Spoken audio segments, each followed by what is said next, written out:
오늘의 성경 말씀은 요한계시록 22장 12절에서 16절 말씀입니다. 보라, 내가 속히 오리니 내가 줄 상이 내게 있어 각 사람에게 그가 행한 대로 갚아주리라. 나는 알파와 오메가요, 처음과 마지막이요, 시작과 마침이라. 자기 두루마기를 빠는 자들은 복이 있으니 이는 그들이 생명나무에 나아가며 문들을 통하여 성에 들어갈 권세를 받으려 함이로다. 개들과 점술가들과 음행하는 자들과 살인자들과 우상 숭배자들과 및 거짓말을 좋아하며 지어내는 자는 다 성 밖에 있으리라. 나 예수는 교회들을 위하여 내 사자를 보내어 이것들을 너희에게 증언하게 하였노라. 나는 다윗의 뿌리요 자손이니 곧 광명한 새벽별이라 하시더라.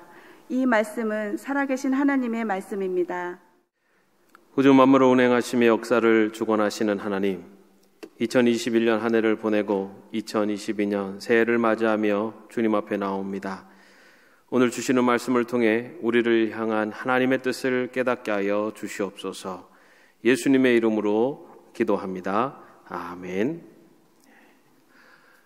2021년의 마지막 날입니다. 영하의 추운 날씨에도 불구하고 현장 예배에 참석하신 분들, 그리고 늦은 시간 온라인으로 예배를 드리고 계신 모든 분들을 주님의 이름으로 환영하고 또 새해 하나님의 더 큰 축복이 임하시기를 바랍니다. 오늘이 2021년의 마지막 날이라고 하지만 우리가 이 마지막이라는 이 단어를 들으면서 두려운 마음이 들지는 않습니다. 왜냐하면 내일 새로운 날이 올 것을 우리는 믿기 때문입니다.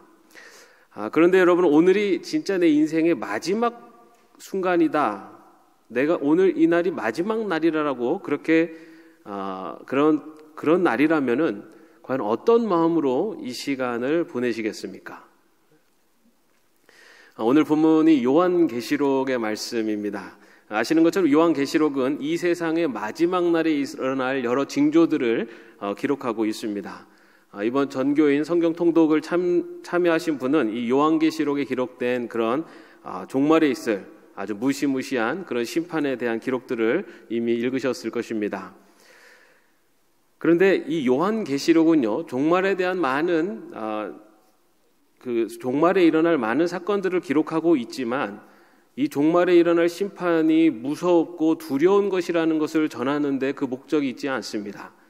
요한계시록은 성도들에게 이 종말의 심판이 있으니 현재의 자신의 모습을 돌아보고, 그리고 그 종말이 임할 때까지의 삶을 어떻게 살 것인지에 대해서 결단하고, 또한 그 길을 어떻게 걸어갈 것인지에 대해서 그 마음의 자세를 촉구하는 것이 바로 요한계시록이 기록된 더 중요한 이유이기도 합니다.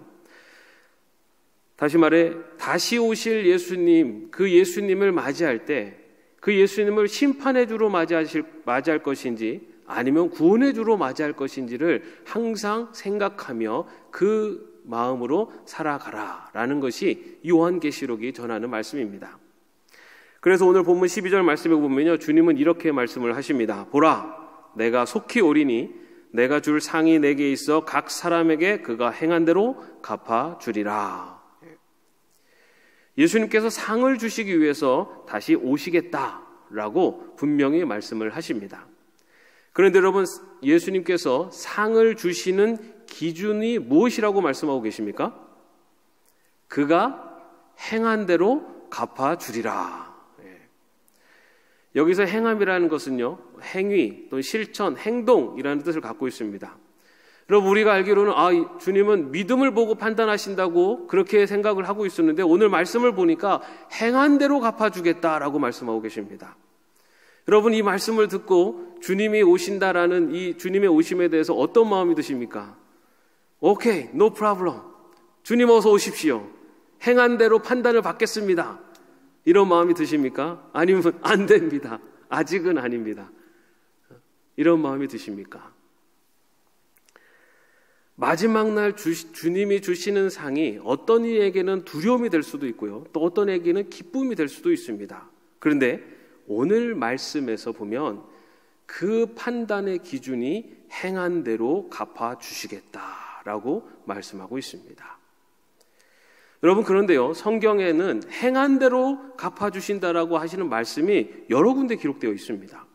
예레미야 17장 10절 말씀에 보면요, 나 여호와는 심장을 살피며 폐부를 시험하고 각각 그 행위와 그의 행실대로 보응하나니 라고 기록을 합니다.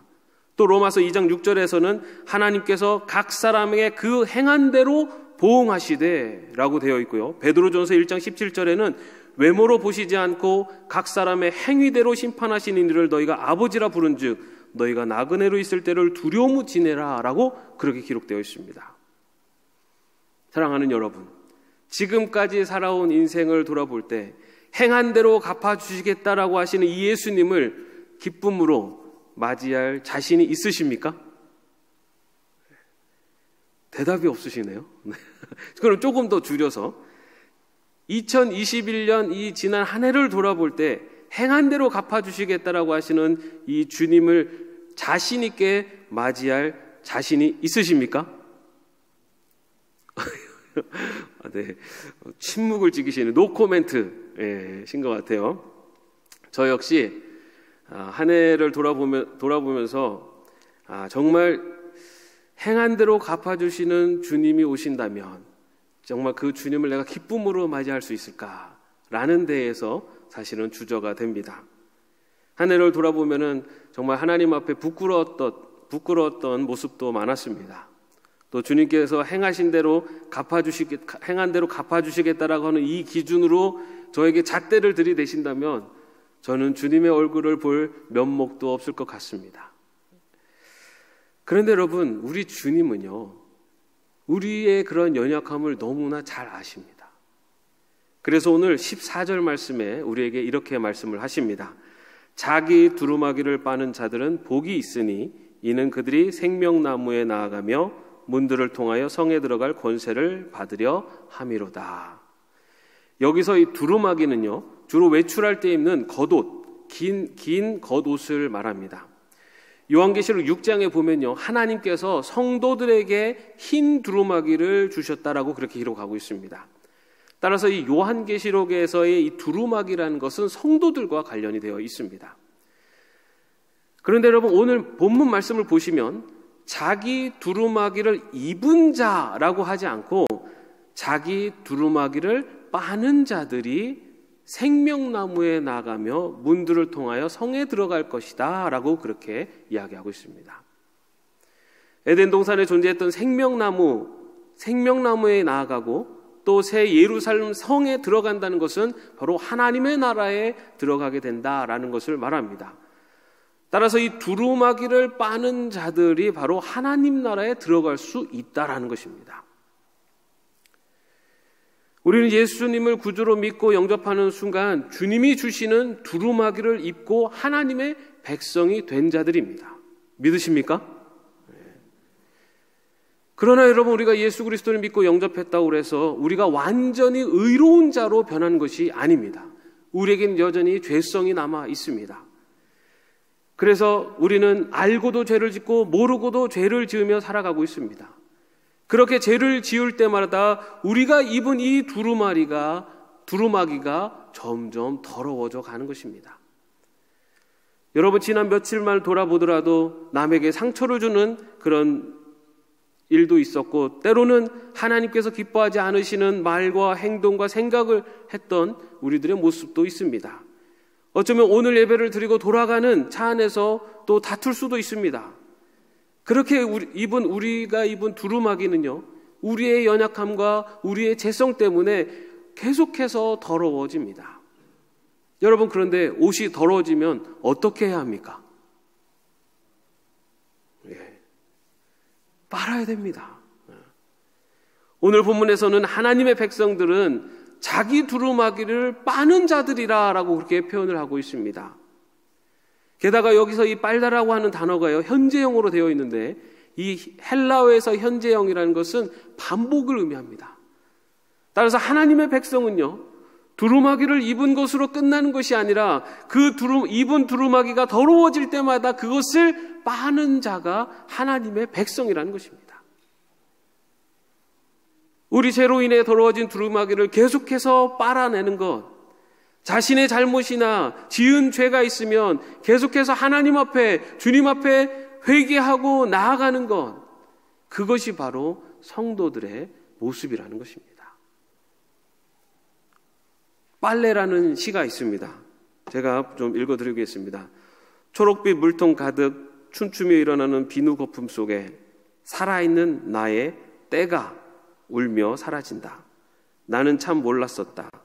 털어도 먼지 낀 내 마음속 너무 오래 빨지 않아 곰팡이 피었음을 살아있는 동안은 묵은 죄를 씻어내듯 빨래를 한다. 여러분, 혹 우리 안에 너무 오래 빨지 않아 곰팡이가 피어버린 묵은 때가 있지는 않습니까? 2021년의 마지막 날을 보내고 있습니다. 지난 한 해를 돌아볼 때 우리의 신앙생활의 모습은 어떠했는지 돌아보시기를 바랍니다. 코로나19라는 변화 속에서 예배자로서의 나의 모습은 어떠했는지, 선을 행하며 살기보다 악을 행하지는 않았는지, 사랑하고 용서하며 살기보다는 미워하고 증오하며 살지는 않았는지, 주님께서 나에게 입혀주신 나의 이 흰 두루마기 위에 혹여나 더러운 것들이 묻어있지 않는지, 주님께서는 행한 대로 갚으시겠다 말씀하십니다. 그러나 주님께서는 너의 그 흰 옷을 빨아라 라고 말씀을 하십니다. 2021년 한 해를 보냅니다. 지난 한 해 돌아보며 혹여나 우리의 이 흰 두루마기에 더러운 것이 묻어 있다면 깨끗하게 주님 앞에 회개하고 나와 흰 두루마기로 새해를 시작할 수 있는 저와 여러분이 되시기를 바랍니다. 이렇게 자기 두루마기를 빠는 자들이 바로 성도들입니다. 예수님을 믿었다고 완전한 것이 아니라 항상 부족함을, 그리고 연약함을 고백하며 계속해서 나의 연약함을 하나님 앞에, 주님 앞에 내려놓고 계속해서 두루마기를 빠는 자가 바로 성도들입니다. 그런데 여러분, 자기 두루마기를 빨 때 기억해야 할 것이 있습니다. 15절 말씀을 한번 같이 읽어보겠습니다. 개들과 점술가들과 음행하는 자들과 살인자들과 우상 숭배자들과 및 거짓말을 좋아하며 지내는 자는 다 성 밖에 있으리라. 여기서 이 개들은요, 성경에서는 비열하고 부정하며 추잡하고 음란하고 포악한 자들을 개들이라고 그렇게 비유를 합니다. 또한 점술가들과 음행하는 자들, 살인자들과 우상 숭배자들, 그리고 거짓말을 인위적으로 만들어내는 자들을 성경은 악한 자들이라고 이야기를 합니다. 그리고 오늘 말씀에서처럼 그 악한 자들은 다 성 밖에 있으리라 라고 말씀하십니다. 여기서 성이라는 것은 마지막 날에 임할 새 예루살렘 성을 말합니다. 다시 말해서 악한 자들은 하나님의 심판을 받아서 하나님 나라에 들어가지 못할 것이다, 영원한 고통으로 떨어지게 될 것이다 라는 것을 말씀하십니다. 이것은 결국 하나님께서 심판하신다라는 것을 말씀하고 있습니다. 여러분, 말세가 가까워질수록 세상은 점점 악한 자들이 늘어나게 된다고 성경은 예언을 합니다. 디모데후서 3장 말씀을요, 제가 표준 세번역으로 한번 읽어드리겠습니다. 그대는 이것을 알아두십시오. 말세에 어려운 때가 올 것입니다. 사람들은 자기를 사랑하며 돈을 사랑하며 뽐내며 교만하며 하나님을 모독하며 부모에게 순종하지 않으며 감사할 줄 모르며 불경스러우며 무정하며 원한을 풀지 않으며 비방하며 절제가 없으며 난폭하며 선을 좋아하지 않으며 배신하며 무모하며 자만하며 하나님보다 쾌락을 더 사랑하며 겉으로는 경건하게 보이나 경건의 능력을 부인할 것입니다. 그대는 이런 사람들을 멀리 하십시오. 악한 자의 모습, 말세에 나타나는 악한 자의 모습에 그 모습이 저 멀리 있는 것이 아니라 바로 우리 안에 있습니다. 그리고 그 악한 자의 모습이 저 멀리 있는 것이 아니라 나와 가까이 있는 사람들 안에서도 나타납니다. 그렇다면 예수님께서 왜 이 말씀을 하셨을까요? 무시무시한 심판이 있으니 겁을 주시려고 하실까요? 아닙니다. 요한계시록은요, 성도들에게 주시는 말씀입니다. 우리는 하나님께서 결국 모든 것을 심판하실 것을 믿는 사람들이 바로 성도들입니다. 숨겨진 것 같지만 하나님은 알고 계시고 그것을 심판하십니다.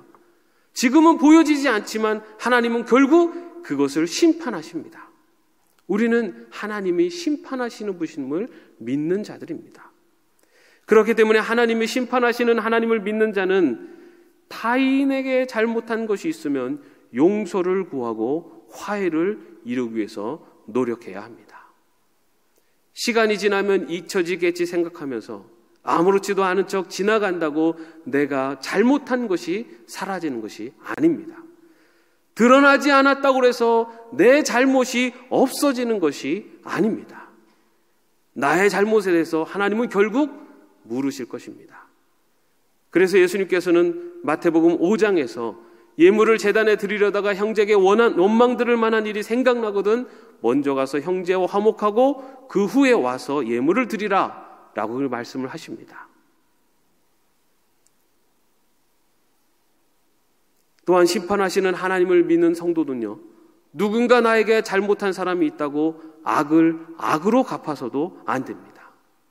하나님을 믿는 자들은 내가 심판하는 것이 아니라 하나님께서 심판하심을 믿고 사는 자들입니다. 그래서 바울은 로마서 12장 19절에서 이렇게 말합니다. 내 사랑하는 자들아, 너희가 친히 원수를 갚지 말고 하나님의 진노하심에 맡기라. 기록되었으되 원수 갚는 것이 내게 있으니 내가 갚으리라고 주께서 말씀하시니라. 그런데 여러분, 주님은요, 원수를 갚지 말라라는 것에서 멈추지 않고 한 걸음 더 나아가라고 말씀을 하십니다. 교회 다니는 어떤 부부가요, 서로 크게 다퉜습니다. 그래서 기분이 상한 아내가 그 주일에 교회에 나가지 않았습니다. 그런데 혼자 교회에 예배를 드리고 온 남편이 양손에 온갖 선물과 꽃다발을 들고 한아름 들고 이렇게 왔습니다. 남편은 오늘 설교 말씀이 너무 감동적이어서 자기가 들은 대로 실천하는 거라고 하면서 그 선물과 꽃다발을 아내에게 주었습니다. 너무 감동적이어서 감동을 받으니 아내는요, 다음날 교회 목사님을 찾아갔습니다. 그리고 목사님께, 목사님, 제 남편이 어제 목사님의 설교를 듣고 큰 은혜를 받았나 봅니다. 글쎄 선물과 꽃다발을 들고 오지 않았겠습니까? 내 아내를 사랑하라 라는 말씀을 하셨나 봐요. 그랬더니 목사님이 이렇게 대답하셨습니다. 어제 설교 제목은 원수를 사랑하라였는데요. 네.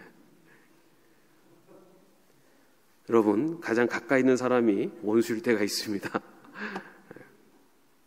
여러분, 우리가 살아가다 보면은 힘들고 억울한 일을 당할 때도 있습니다. 그럴 때 우리에게 분노가 차오르고 또 복수하는 마음이 들기도 합니다. 그런데 주님께서는요, 하나님께서 심판하심을 믿으라라고 말씀하십니다. 그리고 주님께서는 누가복음 6장에서 이렇게 말씀하십니다. 그러나 내 말을 듣고 있는 너희에게 내가 말한다. 너희의 원수를 사랑하여라. 너희를 미워하는 사람들에게 잘해주고 너희를 저주하는 사람을 축복하고 너희를 모욕하는 사람을 위하여 기도하라. 심판은 하나님이 하십니다. 성도는 악을 악으로 갚지 말고 오히려 선으로 악을 이겨야 하는 것입니다. 사랑하는 성도 여러분, 한 해를 보내면서 혹 내가 용서를 구해야 하는 사람이 있으면 용기를 내서 용서를 구하시기 바랍니다. 용서를 구할 사람은요, 멀리에만 있지 않습니다. 자녀나 배우자에게 말로 상처를 준 일이 있습니까? 이웃과의 관계 속에서 나의 실수나 잘못으로 인해서 후회되는 일이 있습니까? 심판하시는 하나님을 믿는다면 그런 나의 잘못을 숨기거나 아니면은 지나치는 것이 아니라 용서를 구하고 화해를 이루시기를 바랍니다. 또는 누군가 내 마음에 불편한 사람이 있습니까? 어떤 사건으로 인해서 친밀했던 사람과 등을 지거나 원수처럼 지내고 있습니까?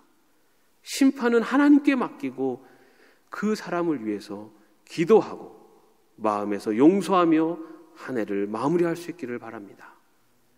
심판하시는 하나님을 믿는 그 믿음으로 용서를 구하고 용서하며 올 한 해를 보내고 새해를 맞이할 수 있는 저와 여러분 되시기를 주님의 이름으로 축원합니다. 여러분, 오늘 설교가 참 부담스러우시죠? 이렇게 버티기도 힘든 시국에 하나님 보시기에 부끄럽지 않게 양심을 지키며 그렇게 잘못한 것은 회개하면서 살아라. 또 내 잘못을 인정하고 용서를 구하는 것도 어려운데 나한테 잘못한 사람까지 용서하고 그 사람을 위해서 기도하고 복을 빌어줘라. 사실 쉬운 일이 아닙니다. 그래서 주님께서는요, 또 다음과 같이 말씀을 하십니다. 16절 말씀 한번 같이 읽어보겠습니다. 나 예수는 교회들을 위하여 내 사자를 보내어 이것들을 너에게 증언하게 하였노라. 나는 다윗의 뿌리요 자손이니 곧 광명한 새벽별이라 하시더라. 예수님께서 이런 말씀을 하시는 이유가 바로 교회들을 위해서라고 하십니다. 여기서의 교회가 뭡니까? 바로 성도들의 무리가 교회입니다. 우리가 하나님의 백성답게 살아가는 것, 비록 힘들고 어렵지만 그렇게 살아가는 것이 바로 우리를 위한 길이라는 것입니다. 그러면서 주님은요, 그 길이 비록 힘들고 어렵지만 하나님의 백성답게 살 수 있는 방법을 알려주십니다. 먼저 예수님은요, 자신이 다윗의 뿌리요 자손이다 라고 그렇게 말씀을 하십니다. 이 말씀은 이새의 줄기에서 한 싹이 나며 그 뿔에서 한 가지가 나서 결실할 것이요라고 하는 이사야 선지자 예언의 말씀입니다. 구약 성경에 보면은 메시아에 대한 많은 예언의 말씀이 있습니다. 그런데 예수님께서는 바로 내가 이 다윗의 뿌리고 자손이다라는 것을 말씀하십니다. 이것은 바로 예수님은 바로 인간의 몸을 입고 이 땅에 오셨다라는 것을 강조하는 것입니다. 예수님은 우리와 같은 인간이 되셨습니다. 그래서 기쁨도 분노도 슬픔도 즐거움도 아픔도 고통도 외로움도 그리고 죽음의 그 고통까지도 다 겪으시고 그 모든 것들을 알고 계십니다. 그래서 인생의 여정을 걸어가는 우리의 마음을 누구보다도 잘 아십니다. 하나님의 백성으로 살아가는 길이 얼마나 힘들고 어려운지도 우리 주님은 아십니다. 그리고 그 길을 걸어갈 때 당하는 아픔과 고통과 외로움도 다 알고 계십니다. 하나님의 백성답게 살려고 애쓰고 노력할 때 때로는 손해도 봐야 되고 마음에 내키지 않지만 용서하려고 노력하려고 하는 우리의 마음들도 다 아십니다. 그리고 때로는 실패하는 그 마음도 아십니다. 나의 이 마음을 다 아시는 주님, 그 주님과 함께 나아갈 때 우리는 그 주님을 통해서 또한 힘을 얻고 용기를 얻을 수가 있습니다. 또한 예수님께서는 자신을 광명한 새벽별이라고 말씀을 하십니다. 새벽은 동트기 직전의 시간으로서 24시간 중에 가장 어두운 시간을 말합니다. 가장 어두운 시간에 뜨는 별이 바로 광명한 별입니다. 이 광명한 새벽별은요, 긴 어두운 밤이 지나고 곧 새날이 동터올 것을 예표하는 별입니다. 어둠이 짙을수록 더욱 빛을 내는 새벽별이신 예수님, 그 예수님이 함께 하심이 바로 새날을 맞이하는 길이라는 것을 말씀하고 계십니다. 여러분, 우리가 인생길이 어두워질수록 그 어둠을 이겨낼 수 있는 길은 내 힘과 내 노력으로 그 길을 극복해내는 것이 아니라 광명한 새벽별이 되시는 예수님을 바라보면서 예수님과 함께 그 길을 걸어갈 때 우리 인생의 어두움을 이겨낼 수 있는 새날을 맞이할 수가 있게 되는 것입니다. 사랑하는 여러분, 2021년 새해 우리에게 어떤 길이 펼쳐질지 우리는 알 수 없습니다. 2년 전부터 시작된 이 코로나19가 언제 종식될지, 또 아니면 다른 어떤 변종 바이러스가 나타나 더 큰 어려움을 주게 될지 우리는 알 수가 없습니다. 그러나 어떤 삶의 형편 속에서도 우리가 하나님의 백성답게 살아갈 수 있는 길은 우리의 마음을 아시고 우리와 함께 하시는 그 주님과 동행하는 것입니다. 또한 인생의 어둠이 짙어질수록 우리의 삶의 형편이 어두워질수록 밝은 빛을 내시는 주님을 의지하며 그 주님을 바라보며 흔들림 없이 살아가는 것, 그것이 바로 새날 새 아침을 맞이할 수 있는 바로 주님이 보여주시는 길이고, 그것이 바로 우리가 2022년 새해에 바라봐야 되는 우리 신앙의 표대이며 목표가 되어야 될 줄로 믿습니다. 2022년 새해 주님과 함께 동행하며 우리의 마음을 아시고 또한 우리에게 가장 밝은 빛을 비춰주시는 주님과 동행하며 살아가는 저 여러분의 삶이 되기를 주님의 이름으로 축원합니다. 기도하겠습니다. 사랑과 은혜가 충만하신 하나님, 지난 한 해 저희들을 품어주시고 주님 말씀 안에서 새해를 맞이하게 하시니 감사드립니다. 지난 한 해 부끄러운 우리들의 모습을 용서하여 주시옵소서.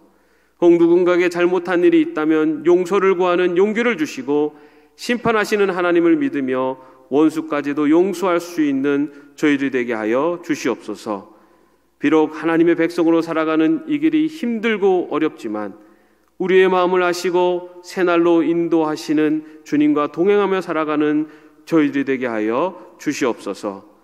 광명한 새벽별이 되셔서 생명의 길로 인도하시는 예수 그리스도의 이름으로 기도하옵나이다. 아멘.